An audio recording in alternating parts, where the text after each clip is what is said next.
morning, everyone, and welcome to the March 13th, 2025 meeting of the Memphis and Shelby County Land Use Control Board. My name is Mary W. Sharp. I'll be serving as your chairperson today. We will begin this morning's meeting with the roll call. Mr. Ragsdale, would you please proceed? Yes, Madam Chair. Mr. McKenna? Here. Mr. Norman? Present. Ms. O'Connell? Mr. Thomas? Present. Ms. Wilbanks? Here. Mr. Winter? Here. And Chair Sharp. Here. We have a quorum. Thank you, Mr. Ragsdale. I would like to remind you that copies of today's agenda are located at the front right podium if you need them. If you wish to be a speaker on any case that is on today's agenda, please fill out an attendance speaker's card located at the front podiums. Once you have filled out the card, please bring it up front and hand it to one of our DPD staff members located at the left podium. When that agenda item is called, you'll be given the opportunity to speak. At this point, I would like to read our conflict of interest statement.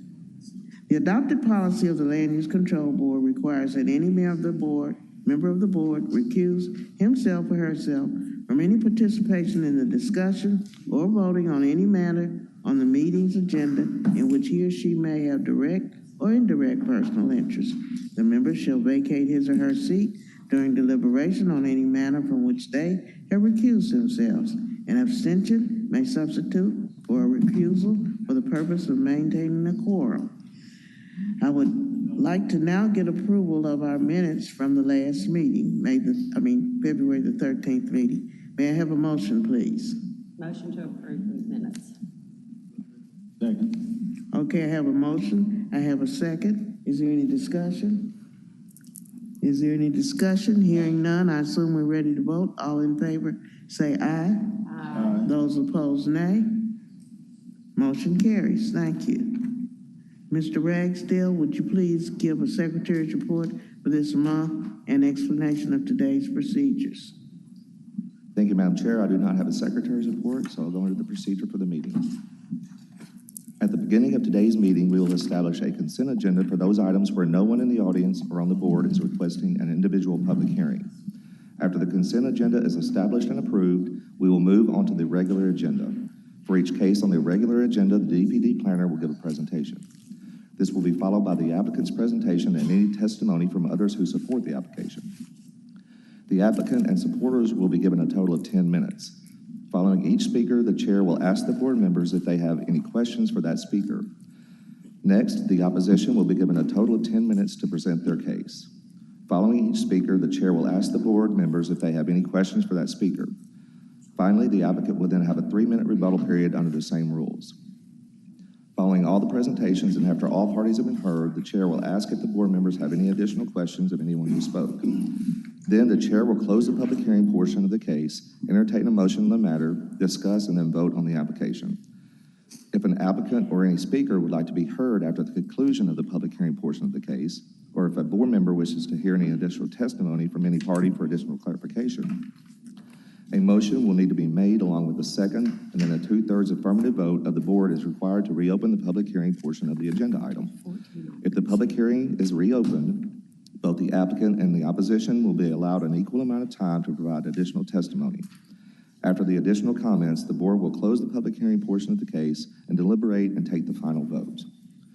Again, if any member of the audience wishes to provide testimony in support of or in opposition to a case, he or she will need to fill out a speaker's card. These are available at the front podium. Speaker's cards are not required of applicants since their names are already part of the record.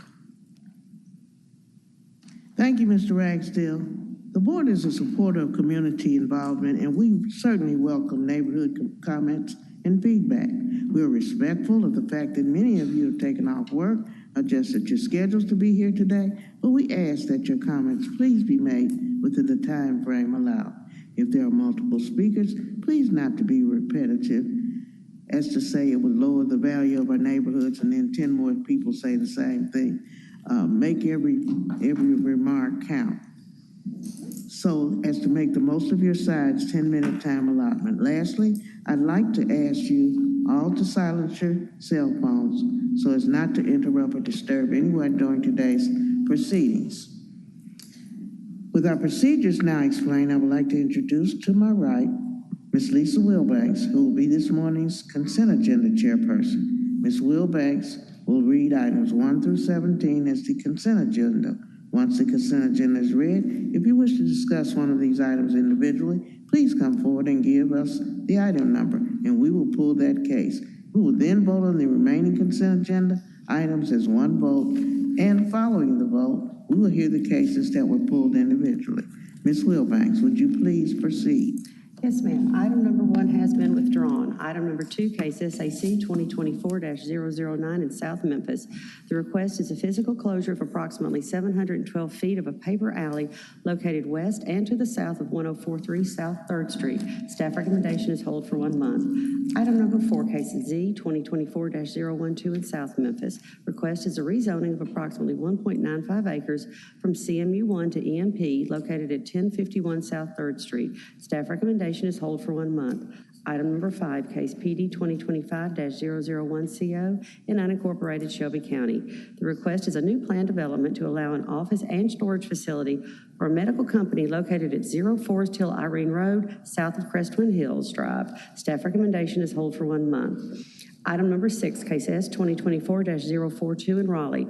The request is a 4-lot residential major subdivision located at 3040 James Road. Staff recommendation is hold for 1 month. Item number 7, case MJR 2025-002CO in unincorporated Shelby County. The request is a modification to adjust the phasing plan and the conceptual site plan for a residential development located at 0 Shelby Drive. Staff recommendation is approval with conditions.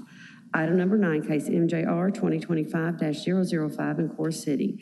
The request is a time extension for a street and alley closure located at 1325 Jefferson Avenue. Staff recommendation is approval with conditions. Item number 10, case MJR 2025-006CO in unincorporated Shelby County.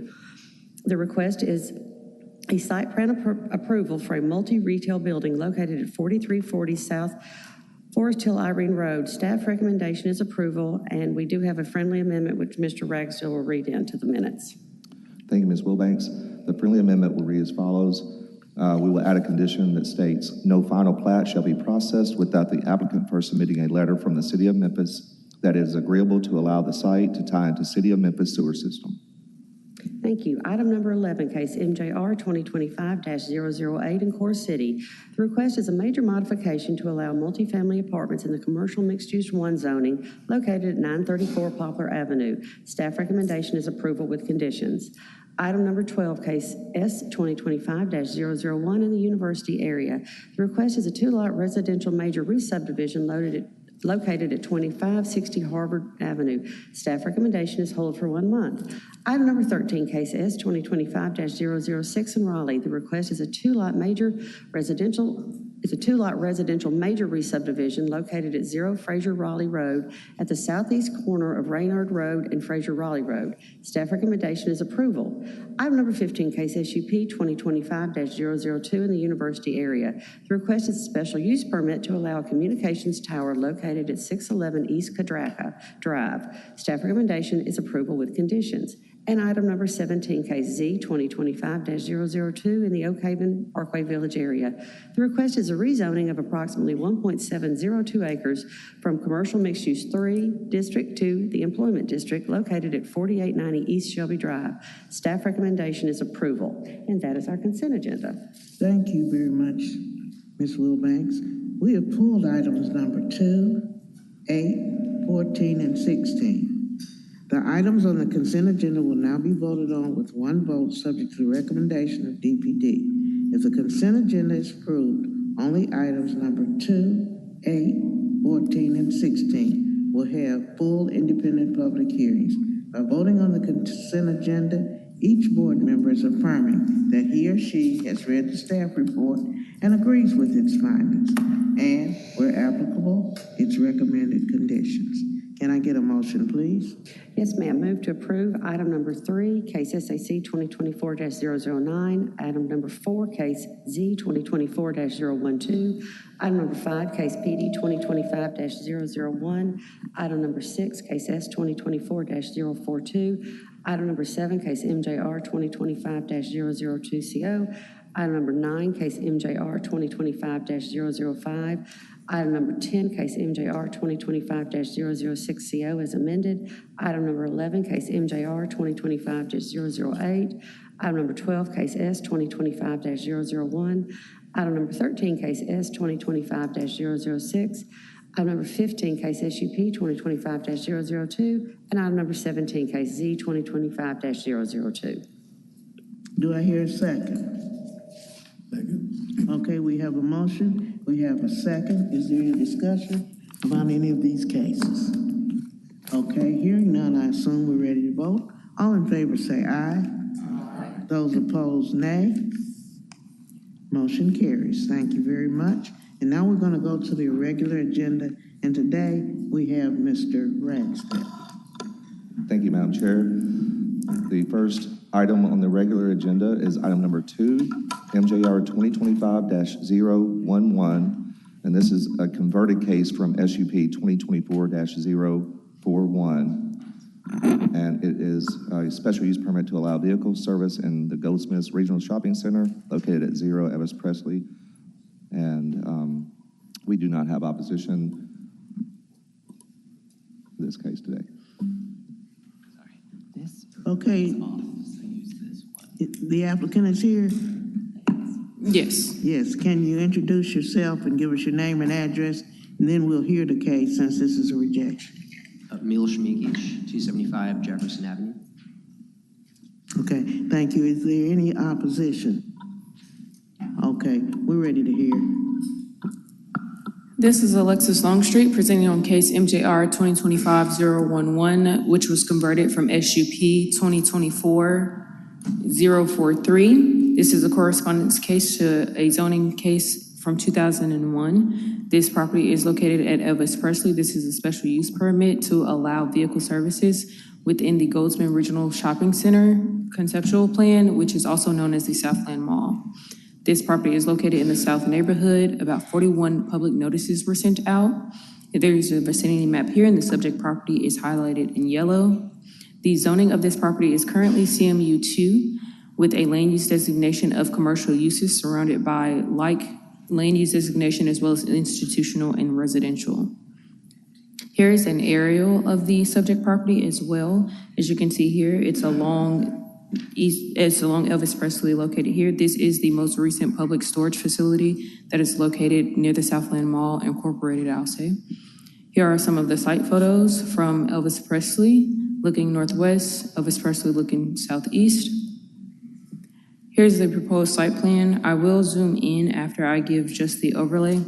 There are 15 parking spaces being provided, 14 standard, 1 ADA. The subject parcel will have a principal structure of about 1,710 square feet. This is a Take 5 oil change center, so there will be drive aisles and drive lanes for vehicles being serviced.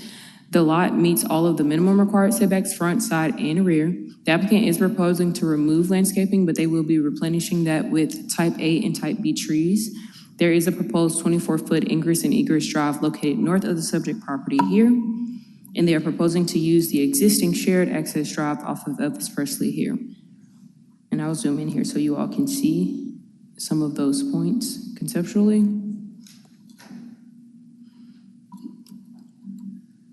Here are the proposed elevations. And here's an outline of the original general plan that currently exists now. I have also included the permitted uses and the prohibited uses within this area, one of them being automobile service stations. So staff is recommending rejection on this case. I will say that the definition of automobile service stations at the time of this zoning case was that any building structure or land used for dispensing, sale, or offering for sale at retail automotive fuel, oils, and accessories in connection therewith and for the servicing of motor vehicles. When such dispensing, sale, or offering for sale is incidental to the conduct of a commercial garage, the premises shall be classified as a commercial garage. Staff is recommending rejection, as I mentioned earlier, due to the intent of the City Council approval to exclude any type of automobile services in this specific area. as well as the Memphis 3.0 Comprehensive Planning Neighborhood Workshop meetings did start February 2025, so this year. And it has been strongly emphasized by those community members that they would not like to see not only auto-oriented businesses along Elvis Presley and Shelby Drive, but as well as along the frontage of the Southland Mall, given that it is considered an anchor for that area. Comprehensive Planning did deem this proposal as inconsistent, given that it is also a private investment that will then impede on the proposed future land use of Anchor neighborhood, which would impede on the pedestrian realm of accessibility, walkability, and things as such. And that concludes my presentations. And here are the proposed recommendations by staff as well. That concludes my presentation. Okay, thank you. Do we have any questions of the staff at this time? Yes, Alexis, you read that the old, at the time that this was brought up, what does the new ordinance say if that was, did you read the old ordinance or? For the definition of, so the old ordinance just simply stated the automobile service station, but this was the definition that was pulled. Okay, is there a new one or has something changed or anything or? I don't believe so. I'll let Brett or Jeffrey confirm that there hasn't been any change to the definition.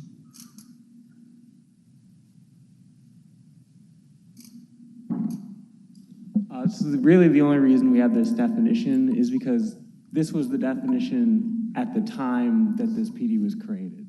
So it's just clear that they didn't mean like a gas station because it included the oils. Gotcha. Thank you. Thank you.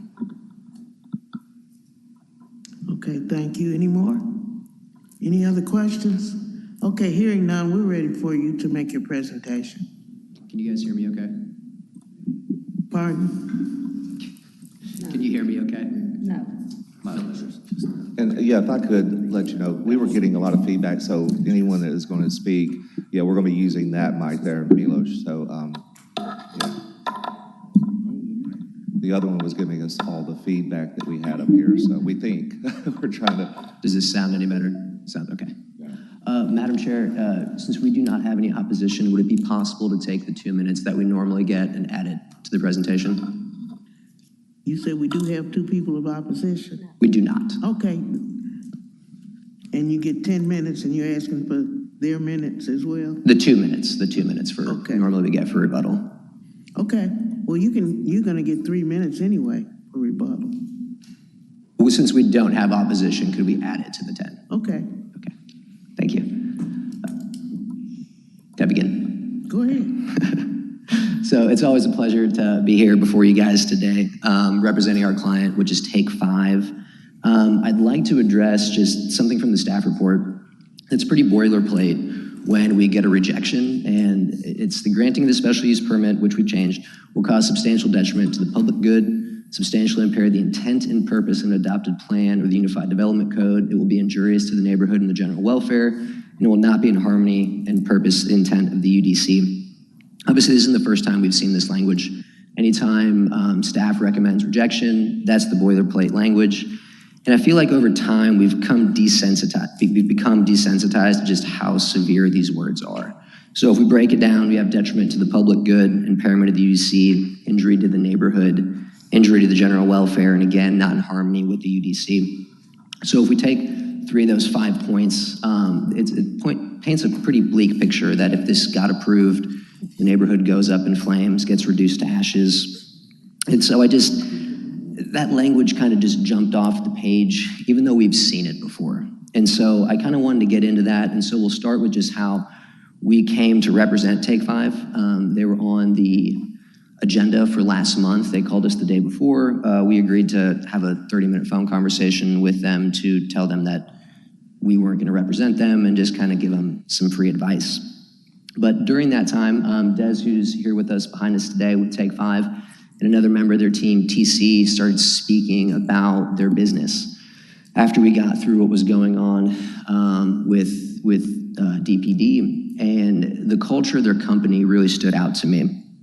And once I started to understand that the culture of their company is rooted in second chances and invests in their people, I realized that they understood what it takes to run your business when you take care of your employees. You give them ownership, you give them pride in their work, and they're going to steward your business as if it's their own. And so I connected that with the fact that I've been going to Take 5 for about 5 years. The one on Union Avenue when I was living in Central Gardens, and the one on Summer now that I live in High Point Terrace. And I can tell you that every time I've gone into those two separate locations, the atmosphere is very playful, it's professional, it's personal. During the summer, the hot summer months, I leave with a smile, and they also give you a ice cold bottle of water, which is it's a small token of gratitude, but as we know as Memphians, it goes a long way during the summer. But until that phone call, I hadn't connected that. So I want to talk about the impact that Take 5 can have on Memphis. So, you know, again, I would consider myself a neighbor to them at those two different locations with my close proximity to it. And neither Midtown nor High Point Terrace is on fire or in trouble because of the close proximity to these locations. Memphis 3.0 is coming out, so Midtown's a little on fire, but that has to do with Take 5, not us. Take 5 actively hires from the surrounding neighborhoods. They provide second chances to individuals who oftentimes, due to past circumstances or current circumstances, don't have the opportunity to get hired for a job that has vertical growth. They might be able to get a job, but that's the only job they're ever going to get. They're not going to move up within the company. And something remarkable that I found out talking to TC one-on-one, as I started to ask more about the culture of Take 5, they told me that 95% of promotions that take place within Take 5 are from within the company, which means that just 5% are outside hires for some of those vertical jobs that pay you more money, that rewards you for your loyalty to the company. As cool as that is, what I thought was even more resounding was they told me that in the 5% of cases where someone within the Take 5 family doesn't get promoted, management gets together and they talk about how they failed that applicant. Not what that applicant could have done better, but what Take 5 could have done better to prepare them to take the next step within their company. So I just wanted that to sink in. For those people that they hire that don't have appropriate footwear, they buy them shoes. They get them a clean uniform, they give them a sense of pride. I think Memphis needs more of this, not less.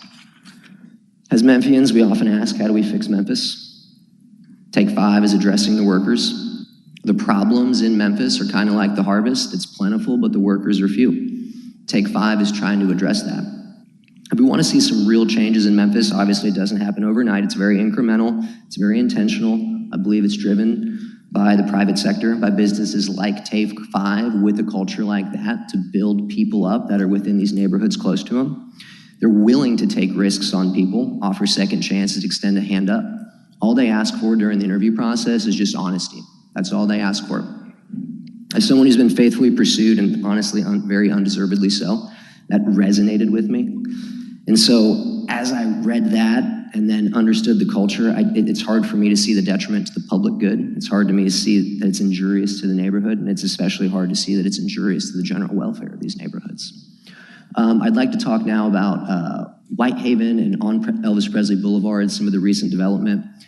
Here we have you'll see in red is the subject site on the left of all of these. The yellow star is going to be where it's located on Elvis Presley Boulevard.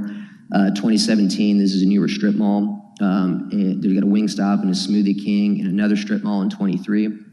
The next few are very vehicle centric, which is another reason that I think Take 5 falls in very well with Elvis Presley Boulevard.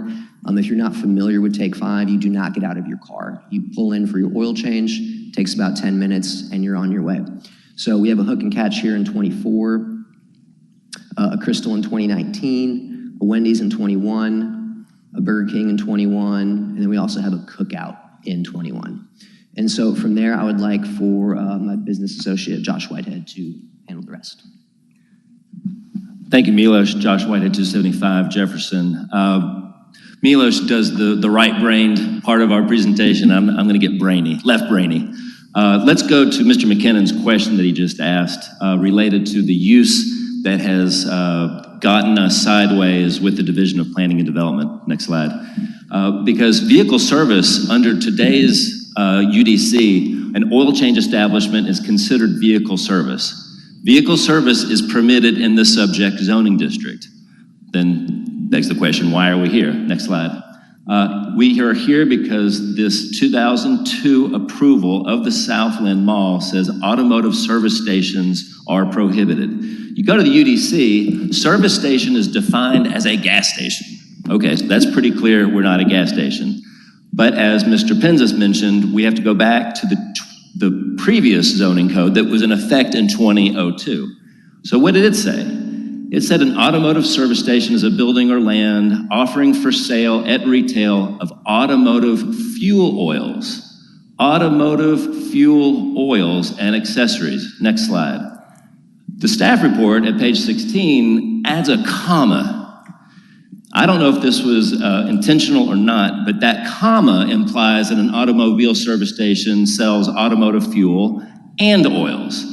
We are all one word, automotive fuel oils. That's a snapshot, a screenshot of the 1981 zoning code. Next slide.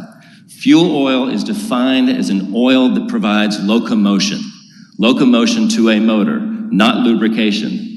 Next slide. It's not just me saying this. In 2002, Southland Mall approached the city to rezone and to add a list of prohibited uses to their general plan, their 1963 general plan. They had no intention to make a key component of their mall, the Sears Auto Center, a non-conforming use. And at the time in 2002, we had two of our perhaps greatest proponents of Whitehaven on the city council in the names of Ed Ford Sr. and Tawan Stout Mitchell. And I know they didn't want to hurt the mall. In 2002, malls were struggling. Mall of Memphis had been torn down, Hickory Hill was struggling, Raleigh Springs was about to be torn down, but Southland, maybe demonstrating the buying power of Whitehaven, was continuing on. No one in 2002 wanted to hurt that Sears Auto Center, which today would be called vehicle service. Next slide. Well, is this just me saying this? Yes, I am saying this, but it's just not me. In 2006, Sears partnered with Avis. Avis was going to provide car rental, and so that required a special use permit. Nowhere in that 2006 staff report is it mentioned that the Sears Auto Center was a non-conforming use. This goes back to what I believe is provides proof that 2002 was not a downzoning with regard to the vehicle service. Next slide. As late as last year, the Division of Planning and Development considered vehicle service a permitted use at the Southland Mall. Next slide. In MJR 2024-29, DPD was willing to trade vehicle service for a request for a car wash. That went nowhere. I think it was rejected by this body. But it shows that DPD, as late as last year, continued the trend starting in 1966, continuing on in 2002, 2006, and then 2024, believed that vehicle service was permitted. Next slide. So I'm going to end here with the next couple slides. We believe that we are complementary to the mall. Southland Mall, the owners of Southland Mall, who are our sellers, they have repositioned this mall very successfully in the marketplace. The indoor mall still exists, but as you know, Goldsmiths, Macy's, and Sears have closed, which have presented a challenge. What they have successfully done is taken their out parcels. Guthrie's just opened, Starbucks just opened, AutoZone, very auto-centric, all of these, Public Storage and the old Sears, Foot Locker. We believe we complement this. And I think the question for this body is not to get inside the brains of the 2002 City Council and figure out what does that comma mean, automobile fuel oils.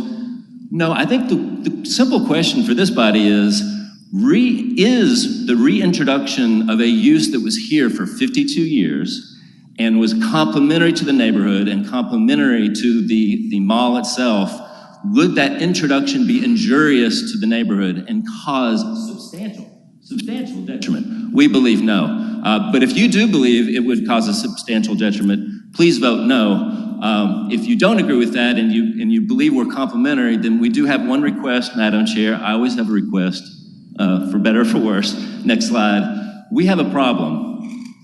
The old Southland Mall sign has been converted to a public storage sign.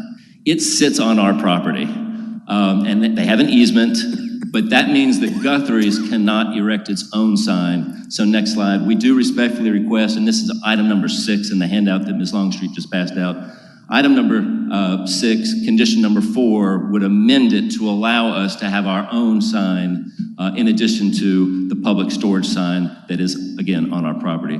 With that, Madam Chair, Des Roberts and Henrik Kreik with Take 5 have flown in. They are here for any questions to expound upon the culture of the company. And of course, I'm also available. Okay, thank you very much. 1 minute. Okay, thank you. All right, do we have any questions of the applicants and/or their representatives? Yes, sir. Mr. Whitehead, I'm just curious, the auto service center, the Sears that you mentioned that was operating for 50-plus years, where on the site was that originally? Go back one slide. It was at the Starbucks at the hard corner. So substantially nearby the site that you're proposing for the new service? 2 doors down. Yeah. Thank you. Anyone else? Any further questions? If not, then I'm going to close the public portion of the meeting. Okay, let me say this before we read the motion. We state our motions in the positive, and of course this has rejection on it. So if you want it to pass, regardless of the rejection, vote yes. And if you want it to fail, vote no. I think I was a little confused on that the last time, so anyway, I'm making myself clear. All right, thank you, Mr. Ragsdale. Would you? Madam Chair, the applicant did have a request at the end regarding the signage, and so I don't know, does the board want to discuss and entertain that request? Do you want to entertain the signage that he put, another sign including the sign that's already there that says Southland Mall for their company? As a separate, I think we ought to do it separate. If this fails, that's a moot point. Well, but we could, if there's no objection to the applicant's request, then we can add that as a friendly amendment. Okay. And then just have it all as one vote. Yeah. Okay. So we will vote on the request with the addition of this condition. Okay. Ms. O'Connell? Yes. Mr. Norman? No. Mr. Thomas? No. Mr. McKinnon? Yes. Mr. Winter? Yes. Ms. Wilbanks? Yes. And Chair Sharp? No. 4 ayes, 3 noes, motion carries. Thank you all. Thank you.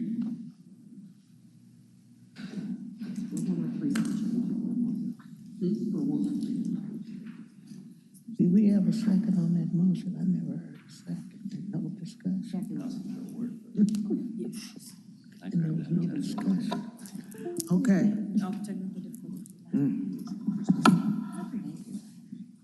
Madam Chair, are you ready for the next case? Yes, sir. Okay. Well, our next case is item number 8, MJR 2025-004. And it's a time extension for a parking lot located at 180 South Main Street. The applicant present. Okay, would you give us your name and address, please? Yes, ma'am. Nathan Bix, Birch, Porter, and Johnson, 130 North Court. I'm joined by the applicant, Mr. Ron Bells, and Mr. John Dudas from Bells Enterprises. Okay, thank you. Is there any opposition? Okay, there is none. We'll go ahead and hear the case. This is Alexis Longstreet presenting on case MJR 2025-004. This is a major modification to previously approved special use permit case from 2018 to allow a surface parking lot. This is a request for a time extension. This property is located at 180 South Main Street, Core City neighborhood. About 197 notices were mailed out. 4 letters of support were received at the time of completion of the report, and 1 letter of support was received yesterday morning.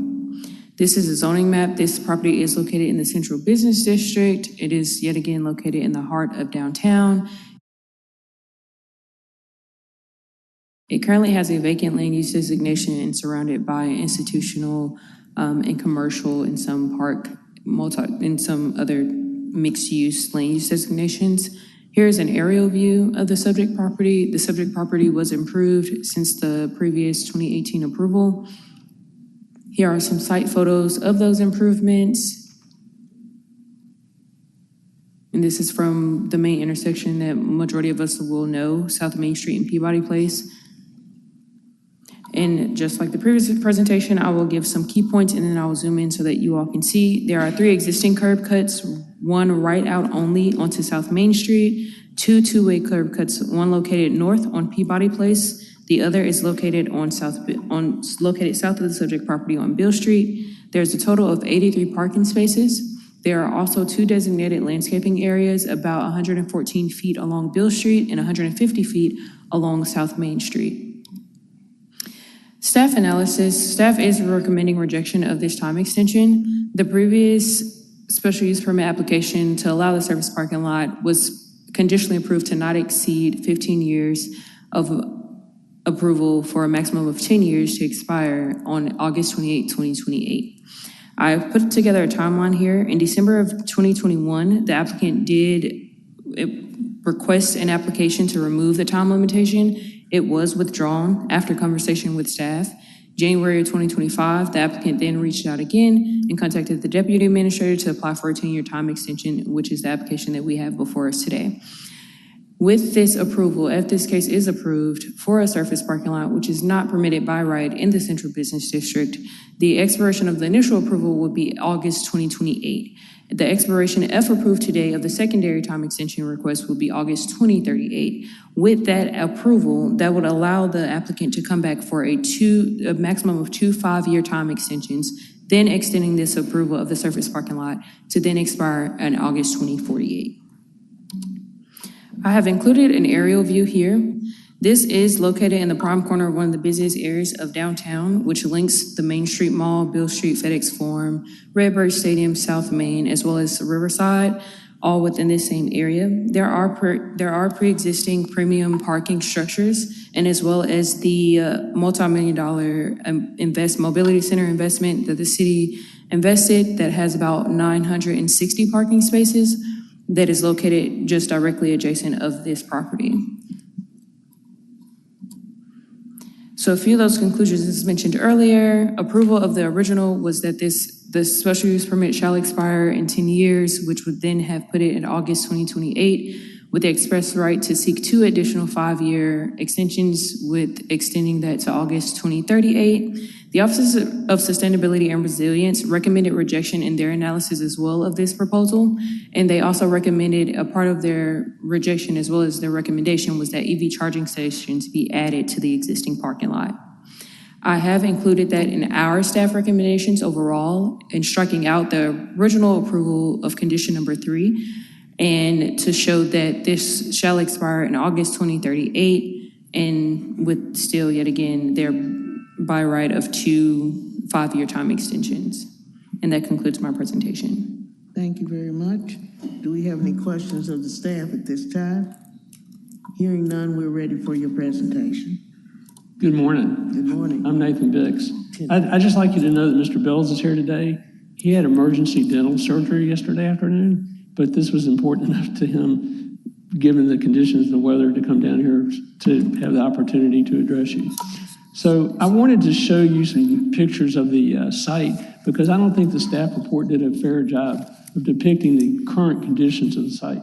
So this is a picture that looks at the site. I'll go back one, John, if you don't mind. This is Mr. Dudas, by the way. And you can see the Orpheum is across the street, MLG&W is across the street, and of course the Mobility Center is across the street. And this picture is taken from the Bells' offices, which is in the Peabody Place Tower. Okay, next picture. Since this, next picture, please. Since this site was developed, the Bells have invested a lot of money on what I call the streetscape. There's 2 statues from Mr. Jack Bells' personal collection and significant landscaping. Unfortunately, the pictures were taken at the time of year where the deciduous trees didn't have their leaves, but there are a lot of flowering trees along the border. Next picture, please. This gives you some idea of the landscaping that was done. Next picture, please. These are the 2 statues from Mr. Bells' collection that provide street art. Keep going, please. In addition, next picture, please. Okay. Can y'all hear that? So there's music that plays at the site 24 hours a day. There's Memphis music that's featured. This is a kind of prime for Beale Street. The music selections have been curated by Chandel Ryan, the downtown Memphis director. She picked a selection of Memphis music that plays 24 hours a day. Next picture. And these are just some depictions of the site at night. Next picture, please. And more, I put this one here just because I want you to see that, that the Bell's office building is directly next door, and so they pay close attention. It's, maintained and monitored at all times. Is it working? Okay. Okay, next picture, please. So I wanted you to know that in support of, next picture, please. In support of our application. Next picture, please. Thank you. We've received 4 or 5 letters of support. One is from the Orpheum, who says that they depend on this surface parking lot to provide convenient parking for their patrons, particularly disabled patrons. This is from the Majestic Grill, which says that they depend on this parking. Downtown Memphis restaurants are struggling, and they support this application because they want this surface parking available to their restaurant patrons. Next picture, please.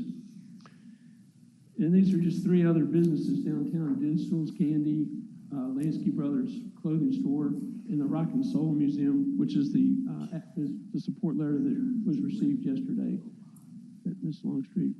All of them say that they depend on this surface parking. So one thing I would say to you is that the surface parking lot provides an alternative both to the garage parking across the street. I personally don't like to go into a garage. Like after the Orpheum, you try to get out of the garage. It's just I'm sorry. Can y'all hear me? Yeah. Oh, here we go. Also, the Downtown Parking Authority has recently outsourced all of the City of Memphis parking, including the Mobility Center, to a company called Premier. And I think that this parking lot presents some competition in the marketplace against Premier. It's an alternative in both that it's surface and it's a different operator. Next picture, please. So one of the big questions I think is before you is why now? And I put this picture in here because just recently it was announced that MLG&W intends to sell their property and relocate its headquarters. And so there's going to be a lot of change in this area. There's continually a lot of change. The Bellses have invested a lot of money in this site trying to study potential uses. They spent over $300,000 trying to develop a multi-use hotel and commercial development at this site. But the market doesn't support that. In the prospect of MLG&W moving there puts more market pressure on the potential. We don't need the time pressure, an artificial time pressure, to remove the parking. The parking is successful. It's operating properly. It's an amenity. It's got the support of the downtown business community. And so I ask that you support our extension. One thing I would ask is that this condition that says a minimum of 3 level 3 fast charging stations be installed. To be candid with you, that dropped in on me out of the sky. I mean, I didn't know anything about that until I got the staff report, and I don't know why it's here. It's almost impossible and impractical to have level 3 charging stations, and we'll demonstrate that to you. John, you want to talk about this? This slide right here addresses that. Madam Chair, John Davis, 100 Peabody Place Avenue. As you can see in the slide, there are 2 EV charging stations. There are 2 EVs. And give us your name and address, please, sir. Name and address. John Dudas, 100 Peabody Place Avenue. Thank you. Thank you. There are 2 EV charging stations in the 100 Mr. Dudas, if you could hold on just one second. I think we're going to go back to this other mic since we're having these issues, and if we have feedback, we'll deal with that.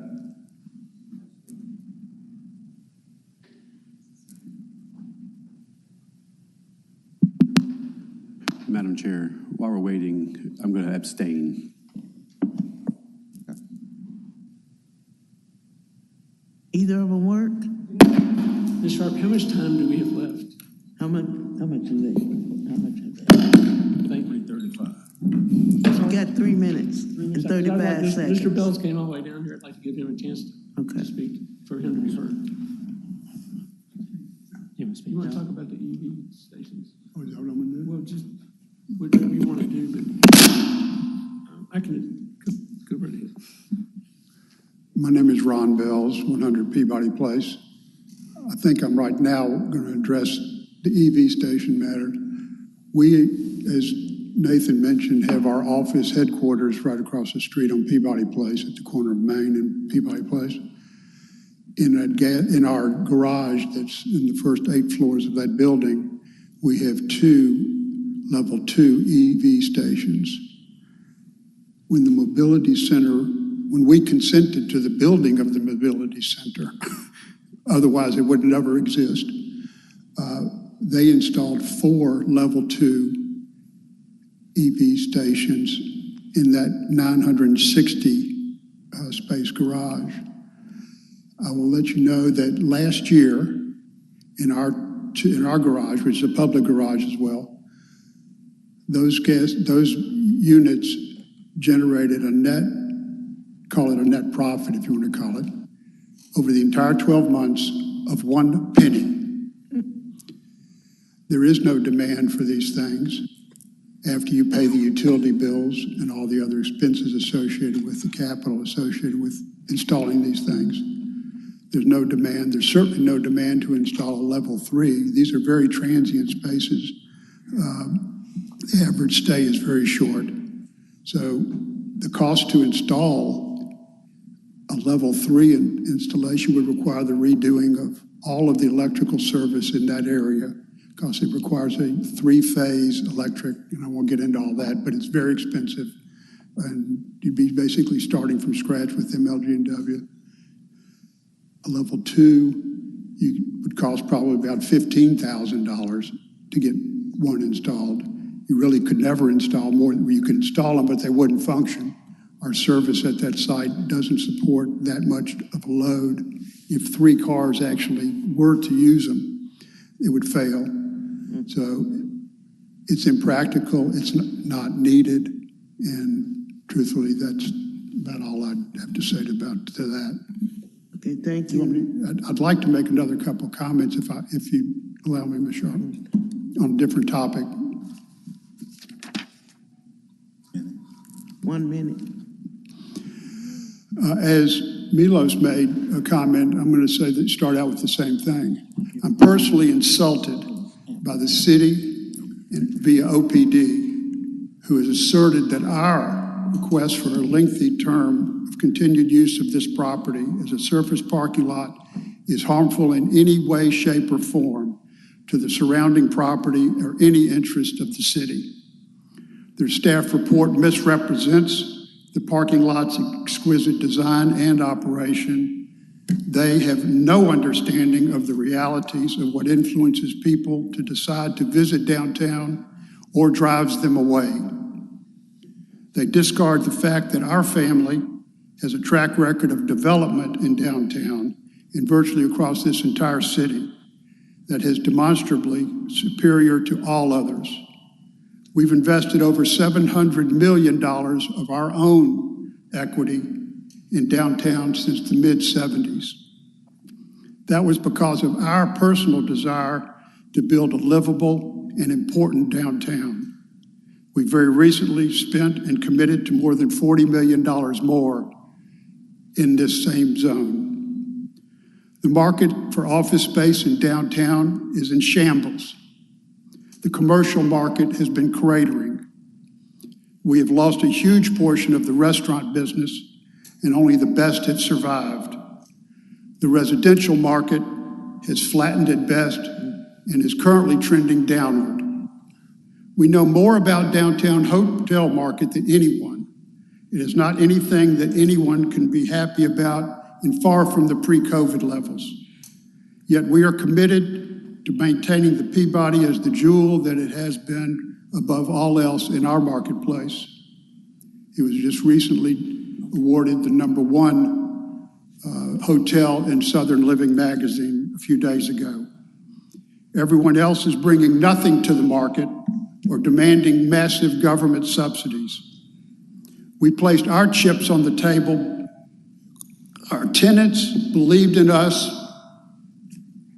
Go ahead and finish that sentence and then. I'm sorry, what? Go ahead and finish that statement and then you're going to have. We believed in us when we showed them our vision. Each and every one of them knows their success depends on attracting customers downtown. This parking lot is a piece of the fabric that will hopefully remain as part of a resurgence of this thriving business at some point in the future. It is absolutely not going to happen in the foreseeable future. However, I can state that the loss of this element will further contribute to the failure that we can see today. As Nathan mentioned, I've spent over $300,000 over the last 7 years chasing other opportunities. Every one of them failed. Every one of those dollars was wasted. Okay. Of course, we're not quitters, and we will continue looking at the market in the future. I've got to say this one last thing, because I feel like there's been no respect shown. I feel like Rodney Dangerfield at this point. I've been a partner with the city to try to help in any way we can, including recently donating to the city the space that they are currently building for the police precinct downtown. That single donation is worth $1 million to this city. Crime must be stopped completely if we're to convince our customers to set their sights on downtown Memphis. Okay, thank you. Thank you very much. Are there any questions of either the staff and or? I do. Okay. I wanted to understand why there was a recommendation of 3 charging stations in particular. How did you come to that recommendation? As mentioned to the applicant as well, this was a recommendation by the Office of Sustainability and Resilience. Their analysis is included in the staff report. I did not include the page number on here, but it is in the staff report under comments from other departments. But as I mentioned, it's a recommendation from the Office of Sustainability and Resilience. Okay, thank you. Madam Chair, if I may. Okay, you can't address it unless somebody here asks you a question. Madam Chair, I did want to just. I'm sorry. Sorry. Go ahead. I'm sorry. I thought the voice was coming from me. I did want to just address a few things and go through the timeline of this again. And to any applicants, I can assure you there is no intention of disrespect. We look at all cases on their merit. We look at all cases with the conditions that we have at the time. I can assure you that the language that's used is from the UDC when we're recommending a rejection. That's the language that it will be injurious. So that's not something that we just come up with for each case. So I just want to be clear about that. One other thing about the timeline of this, the main reason we're recommending rejection is because we don't believe this is the time to have this discussion. And we made that clear to the applicant when first of all, they came in 2018 and asked for 15 years. They agreed at the time to have 10 years, and this board approved it on consent. We had that agreement. They came back a few years later and wanted no time limit. We discussed it, and they withdrew it at that time. They asked us if they could submit this application. We asked that they hold off and have more time for the market, and Mr. Bix even mentioned that MLG&W is in play. There are a lot of things that are in play in the downtown area. We had to recommend rejection because we believe this is not the time to have this discussion. So there was no intention of disrespect, not understanding the parking lot has been designed and developed in an appropriate way, but that is our main position. Since that was, they decided to go ahead and submit the application, that's why we're having this discussion now. So I just wanted to be clear about that, and again, no intention of disrespect at all. And if we can have discussion on the EV charging station or any other merits of the case. Point of clarification on what you just added into this comment was, what I'd like to understand is that if no action is taken, what would then be the governance of this agreement? they still have 3.5 years on their approval. Right. And so again, that was our initial response is, we can definitely have this discussion. And again, the city just spent $40 million to build a 960 space parking garage. There are multiple parking garages, in 3 years, 2.5, whatever. To us, that seems like the most appropriate solution. And, as far as the EV charging stations, yes, there is expense, but remember, this request would go to 2038, and then 2 more extensions to 2048. Discussing whether or not EV charging stations right now are profitable, we don't know that. And so, that's definitely up to the board, but these are the reasons that, just wanted to be clear about our reasons and understand how we look at these things. And it's not with any disregard for anyone. I just wanted to make that very clear. Thank you. Okay, thank you. Unless somebody has a question of you, we don't rebuttal back and forth. Do you have any further questions any further questions? Mr. Bales, I'd just like to ask you, I know you said you spent a lot of money doing, research and development to understand what this property's highest and best use would be. Is it parking, or is it something that would, maybe occur in the future? Thanks. At the current time, it's parking. We hoped, truthfully, let me back up and tell you a little bit. The reason multiple reasons, but one of the reasons, obviously, we acquired this, Tri-State Bank was in financial distress. You guys probably know as much about it as I do. And the families that controlled the bank needed to sell that, and they relocated the facilities, We joined with a fellow named Bob Solomson, who's been maybe created the first hotel REIT in the world. He's a Memphian nephew of Mr. Plow, to acquire and provide the capital that Tri-State Bank needed. It was also obviously right next to all of our other property, where we've spent probably now close to $1 billion, but in any event, a huge amount of money. And so we wanted to, at some point, control our environment. We didn't expect the market to turn as it turned. We didn't expect construction costs to probably now, it's hard to even say if it's 70% higher than it was. Other people who build things can find out. The hotel market has been shattered, truthfully, by allowing all these little ankle biters to open up all these little properties.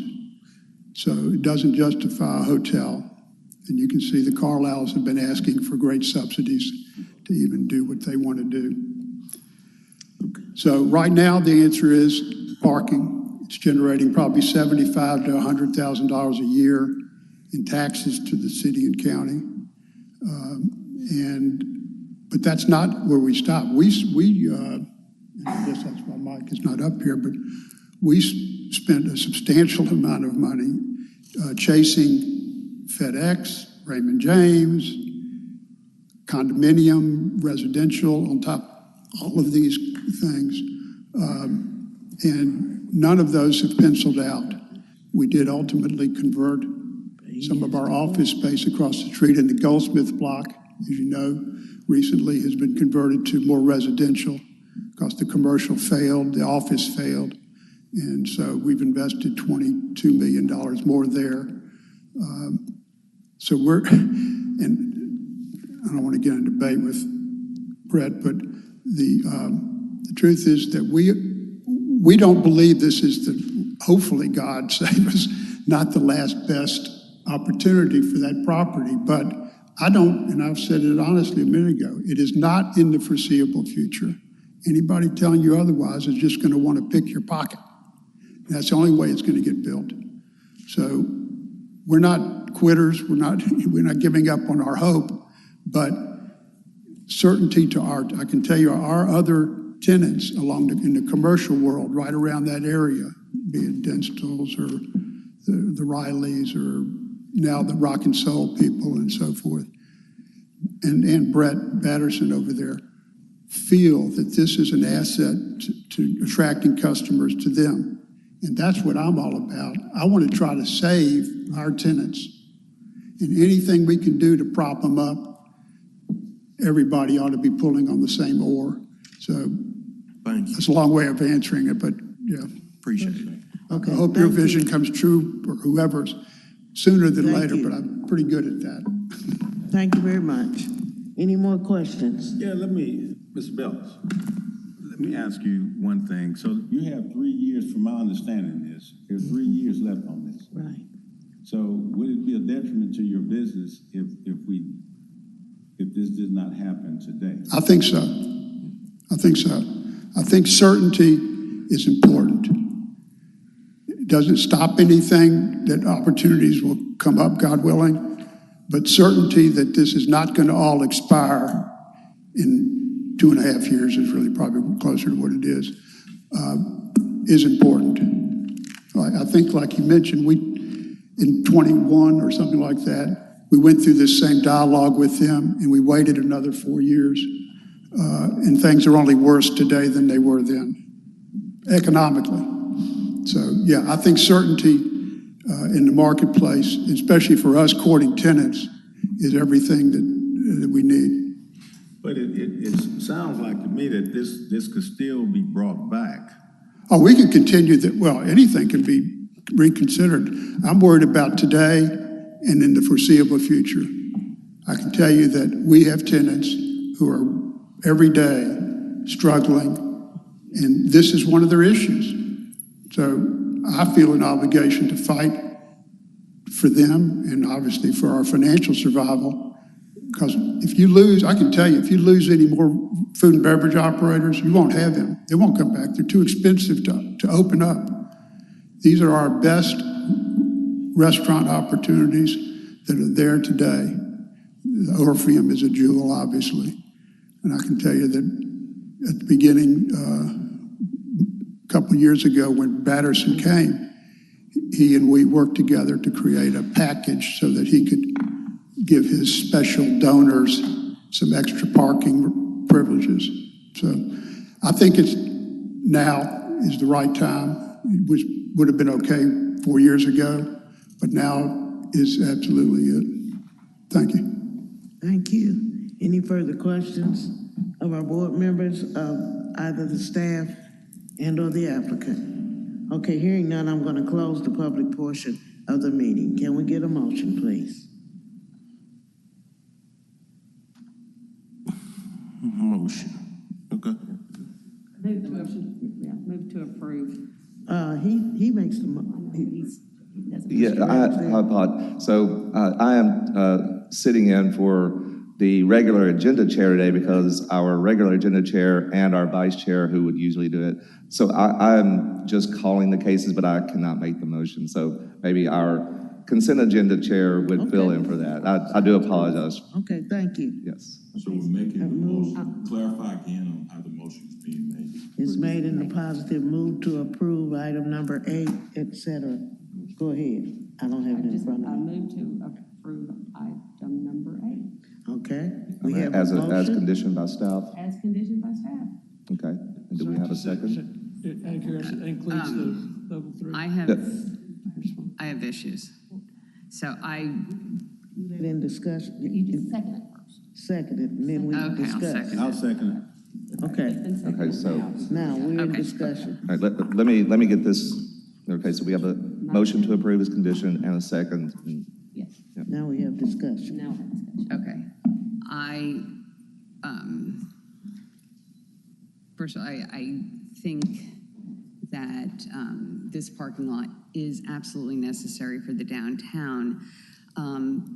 But separately, I think by asking the applicant to install EV charging stations at this point in time is very random.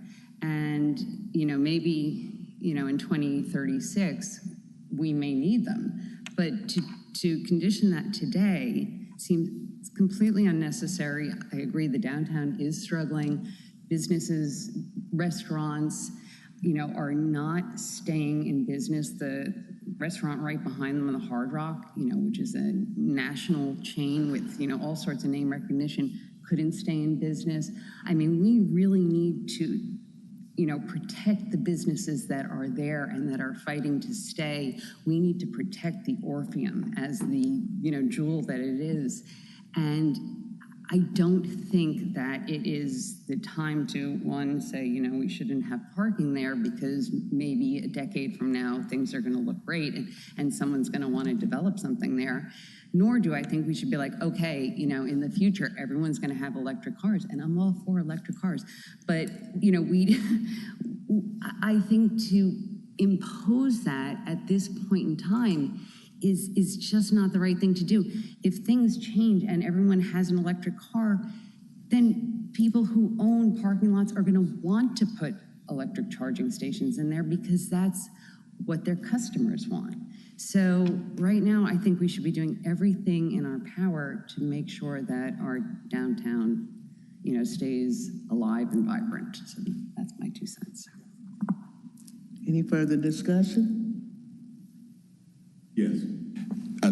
I fully agree with all that has been said on both sides. I think what concerns me is time is the measure by which both arguments are being held up.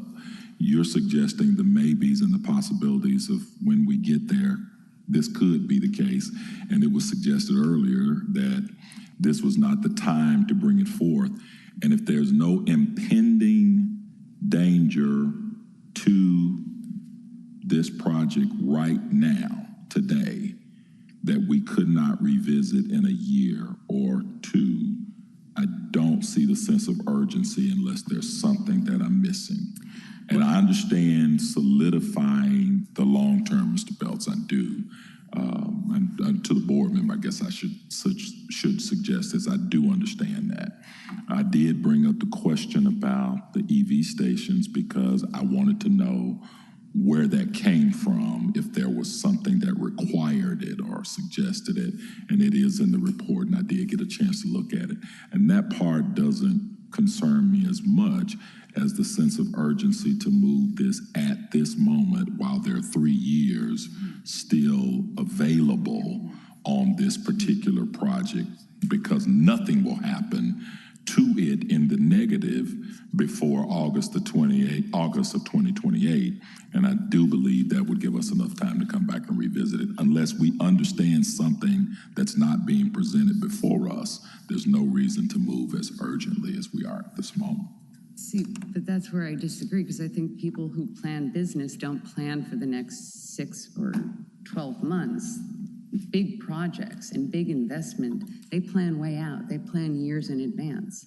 So, no one's going to decide to put a hotel in there next month. They're going to decide to do it, in 2030 or, something like that. So there does need to be certainty in the market for investment. If you're looking at long-term, large financial investment, you are looking at a long time span, and you do want to have that certainty. And that timeline indicates that there is flexibility for that long-range planning, because if you look past the expiration date, it says expiration, if approved, of a secondary time extension request would be August 2038, and then expiration, if approved, of any future time extension request, 2048. So it doesn't ever say that there would not be flexibility for approval and extension. It just says that we are not going to remove the limitation completely at any given point, which I think that does need to be within the arsenal of this particular body to make that future determination. It's very liberal. I know, but they're saying if approved, so that's what's in front of us. So if it's not approved, then it expires in August of 2028. Yeah, so that's why I would suggest that we don't rush to urge. Because with a 5-member board here today and 1 abstention, it runs the risk of not being approved. And if it's not approved, we're looking at an August 2028 expiration. giving it time and bringing it back could get you the answers that you really hope for further out.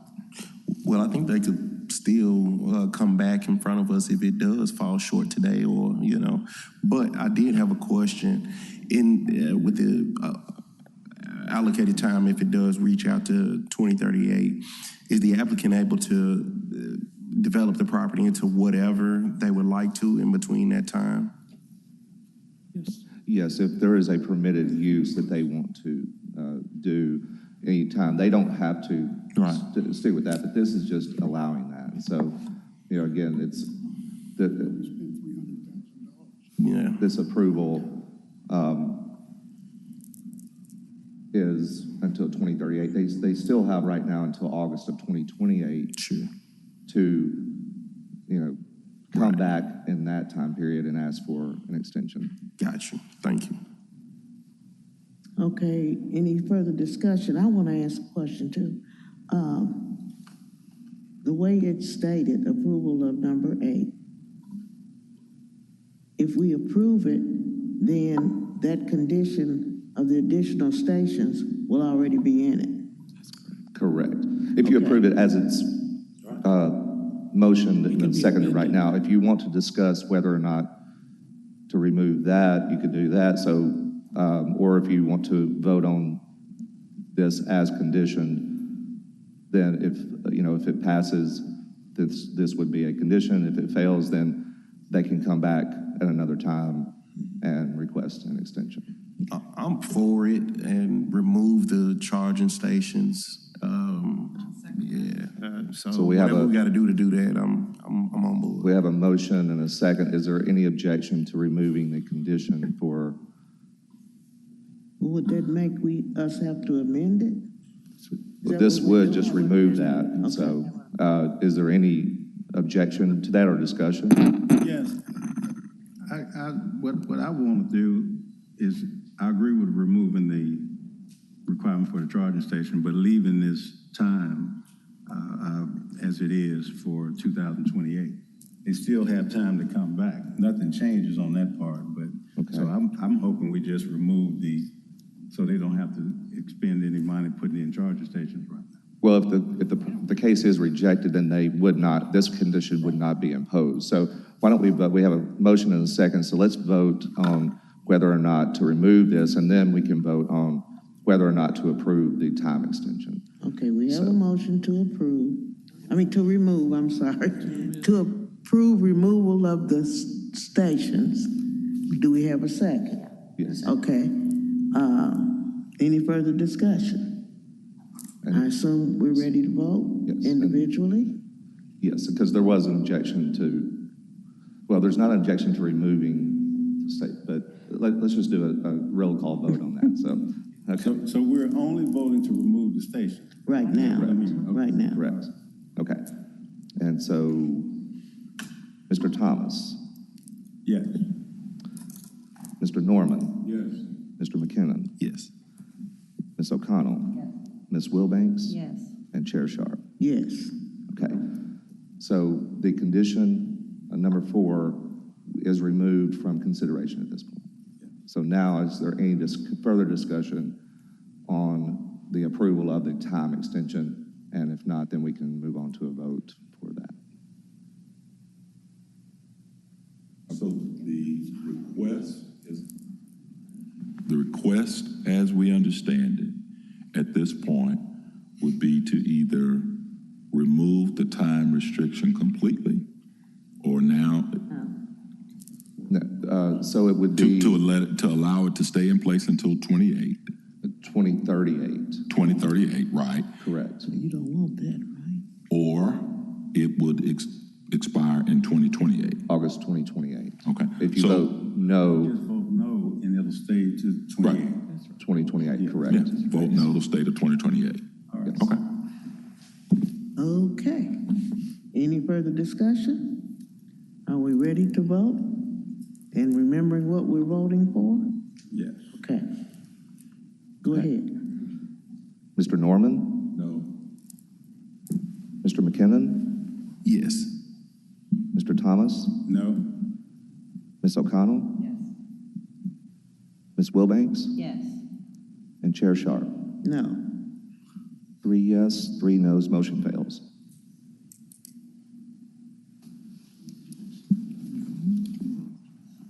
Moving right along. Okay, we're ready for the next case, which is Yes. number 14. Yes, Madam Chair, it's item number 14, SAC 2025-001. And it's a street and alley closure. I believe yes, we do have opposition. Thank you.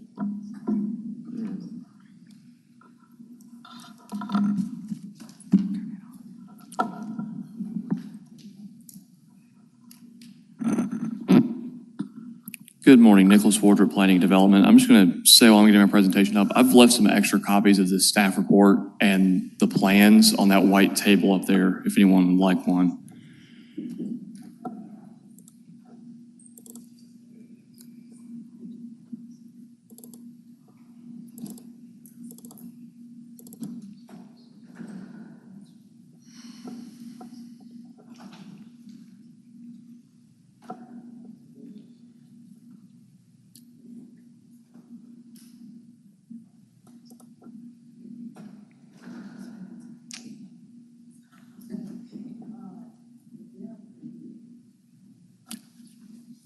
Madam Chair, is your microphone on? Okay. Is the applicant here? Yes, yep. Okay, can you come and give us your name and address?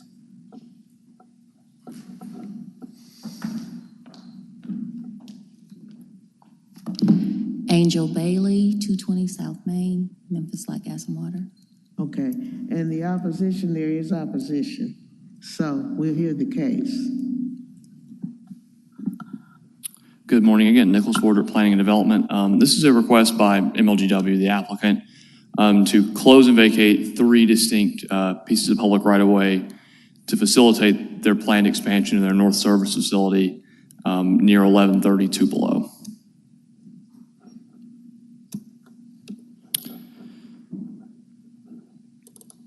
Here we go. Okay, again, here's a map showing where we are in the city. MLGW is proposing to close 3 portions of right-of-way to go along with their planned future expansion of their North Service Center.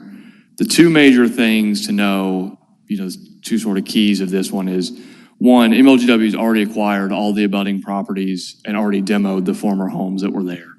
So that's the major thing, number 1. And number 2, this area that is planned to be the future footprint of the North Service Center is zoned residential, meaning this expansion itself is going to need another zoning entitlement of some sort.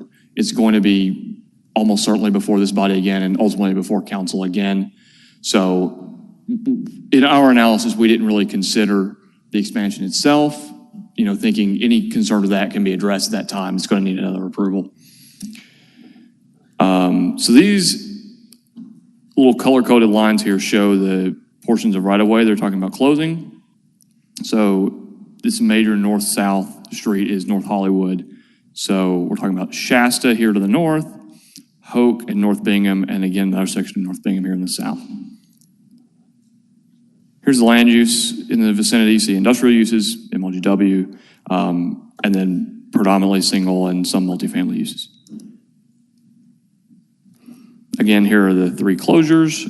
We're going to call this pink one in the north number 1, the small section of Bingham in the south number 2, and the larger section of Hoke and Bingham number 3.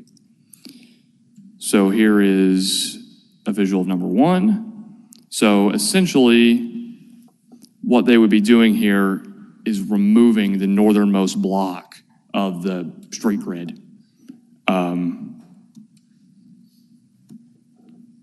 I'm going to fly through the pictures. You're going to see the street they're proposing to close and vacant properties on either side.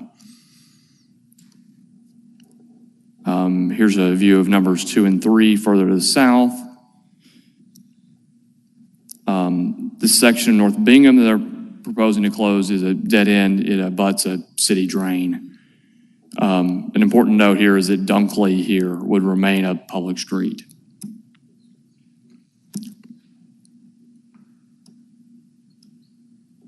And here's number 3, the Bend of Hoke at North Bingham. Again, Tupelo and Meager here would remain open, as well as Dunkley.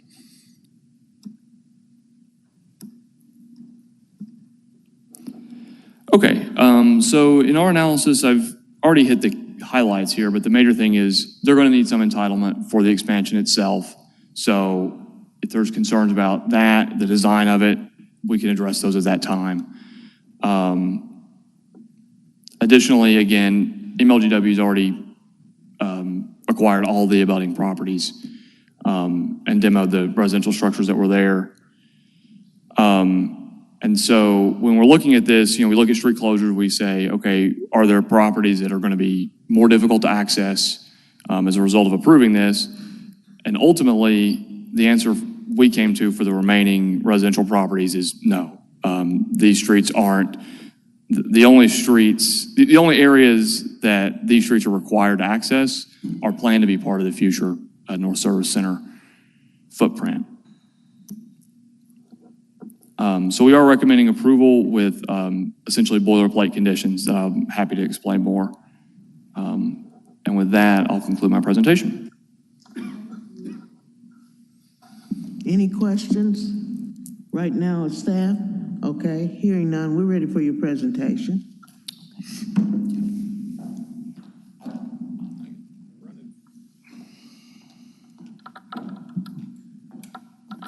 Good morning again. As I stated, Angel Bailey, 220 South Main, Memphis Light, Gas and Water. This is the expansion of the North Service Center with street closures at Shasta, Hawk, and Bingham. Why are we?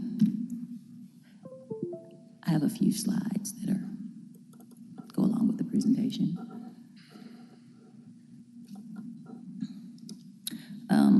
The significant, MLGW owns the property. Of course, we began purchasing property in 2017, and we have, as stated, already leveled all of that property there. We would like to begin construction of this expansion in 2025, July of 2025. This would be supporting the infrastructure in the area, utilities, communication, security, and this would also be a fueling station, which is already at the existing North Service Center. This would just be because the North Service Center is an old location. We're trying to put 2 new buildings there and add to the infrastructure in the area. It gives us the opportunity to upgrade the existing facilities, and we would also have a heavy equipment shop there, an additional repair base. This is an overview of the location. This is what it would look like on the outside. This was also presented at our March 5th board meeting.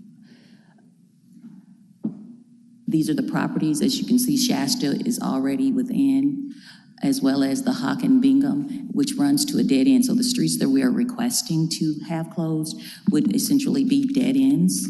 And so the residents in the area would still have access in and out, and access at Hollywood. And again, at Meager, we are not requesting to close Dunkley, but we would like to have our guard shack moved up to Bingham,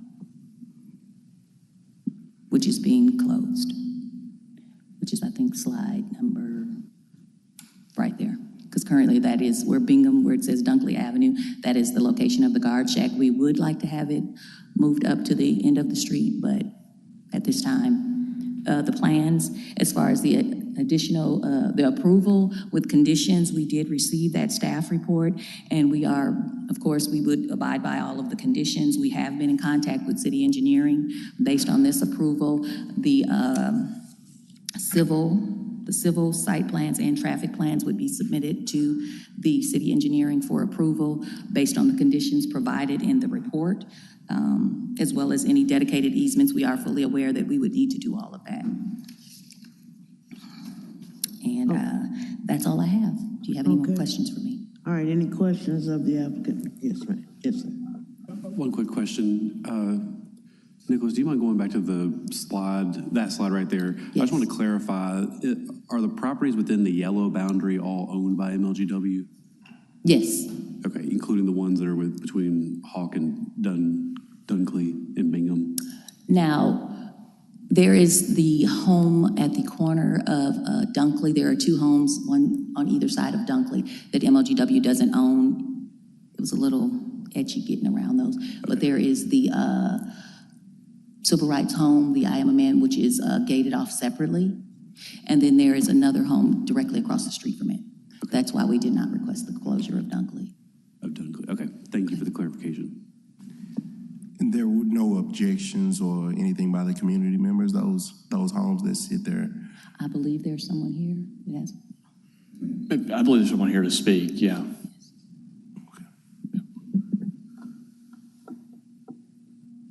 Any more questions for me? Any more? No, thank you. Questions? Okay, we're ready for the opposition to make their presentation. We have two people in opposition, then you can come back with your rebuttal. And you'll have more than 3 minutes because you didn't take your entire 10. Okay, we're ready for the opposition. Give us your name and address. Yes, good morning, City Council members, to all of you. My name is Melvin McCoy, and the address I'm concerned about is 1005 Meager Street. That is the Christian Chapel Baptist Church, where I serve as a pastor. Okay. You can give us your presentation. It's not so much that we're either for or against it, but it is the desire of Christian Baptist Church. It's not our desire to stop the process that MLGW is attempting. We did not know what their plans were until they've just been explained to you all here now. I have heard of some plans, but I don't know exactly what they were, just hearsay. But I have a letter. I had spoken with a representative from MLG&W, I think starting around 2017. His name was Keith Ledberry. And I have an email that was dated September 21st that states, this expansion will enable MLG&W to better serve the citizens of Memphis and Shelby County. But it does not say how it was going to do that.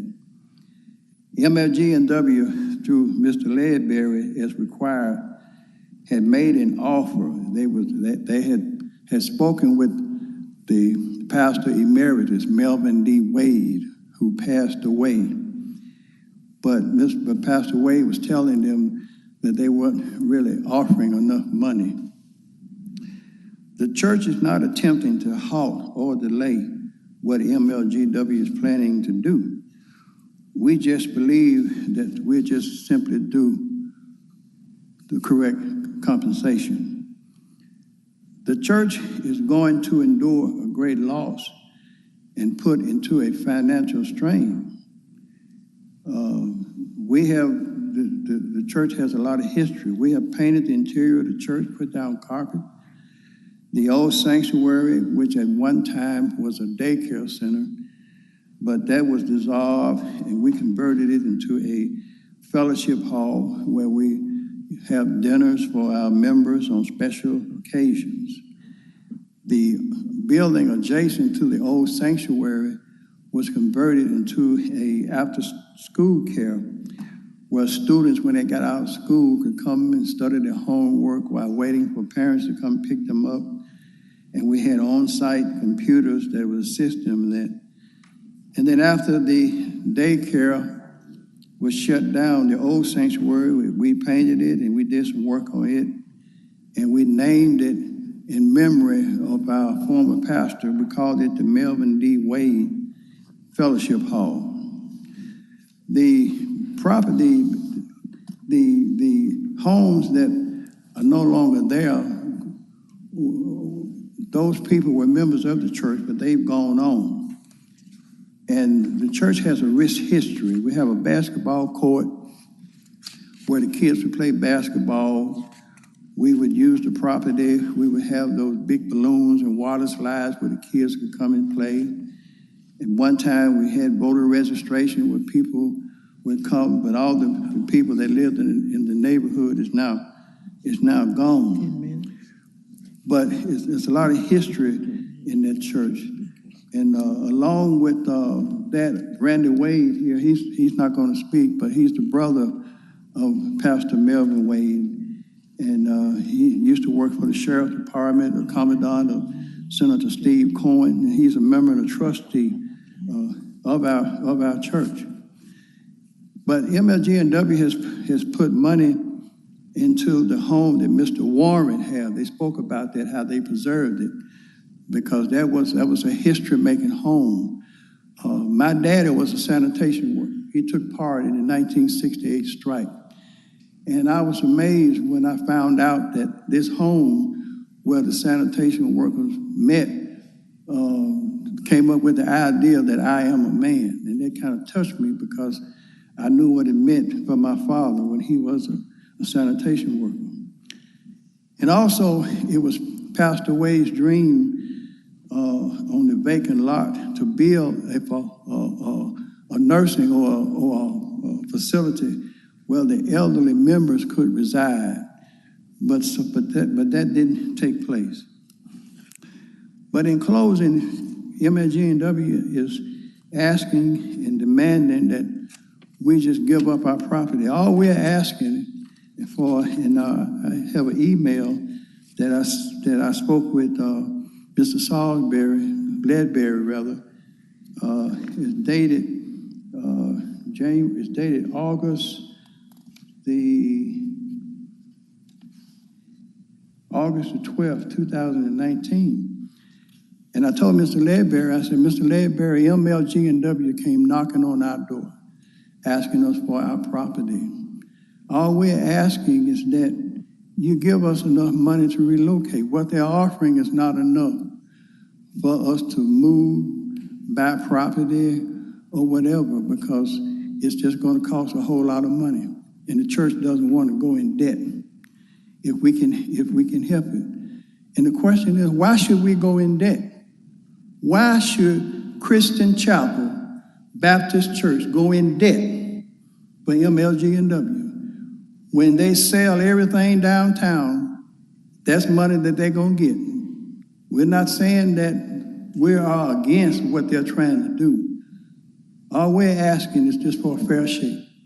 It's going to cost a lot of money to move. We don't have it. And we just and when I sent this email to Mr. Ledbury, he did not answer. He did not reply. That's all we're asking. It's just for MLGNW. In the Eminent Domain Act, you know, I read that. I'm not familiar with it.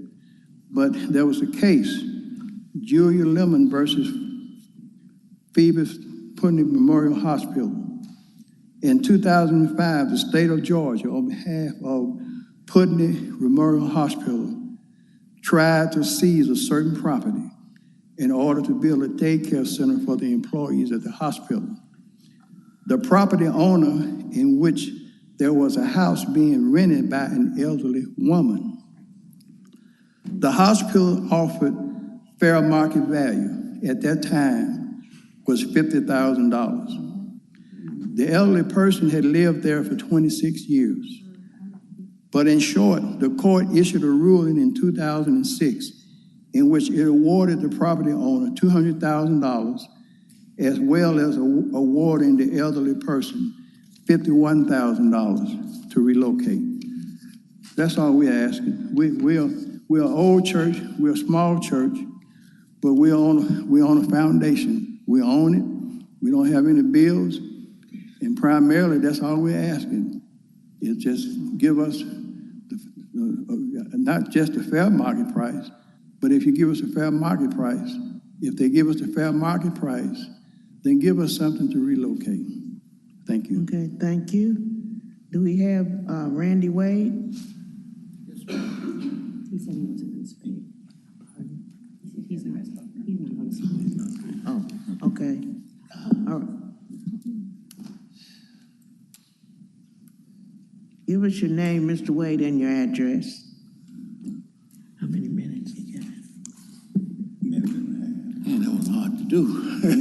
You only have a couple of minutes, because he took... I'm gonna be shorter than that. I ditto what the pastor said. Thank you.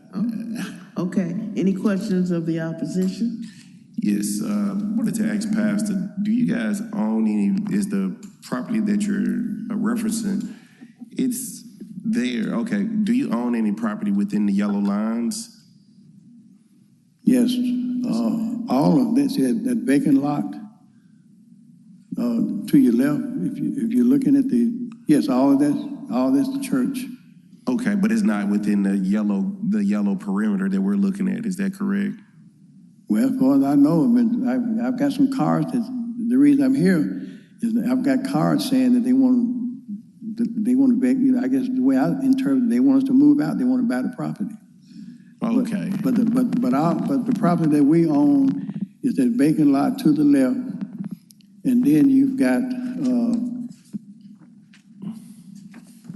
part to the right of that, and okay.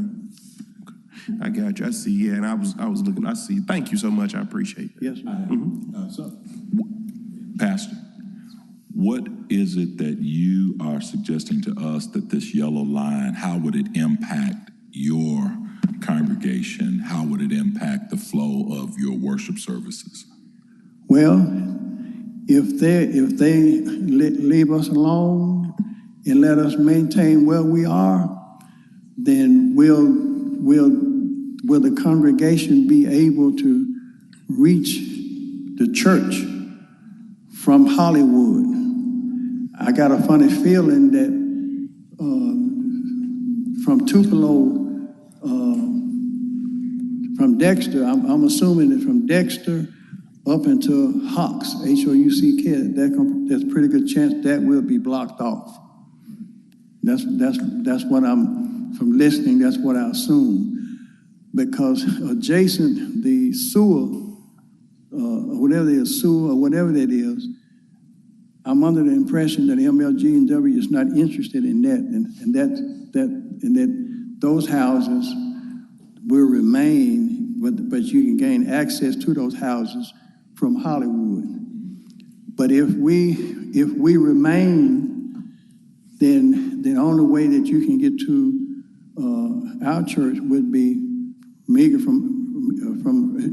from Hollywood, and I really don't have a problem with that, because if they are planning on doing something and they want to shut off Tupelo, then so be it. Thank you.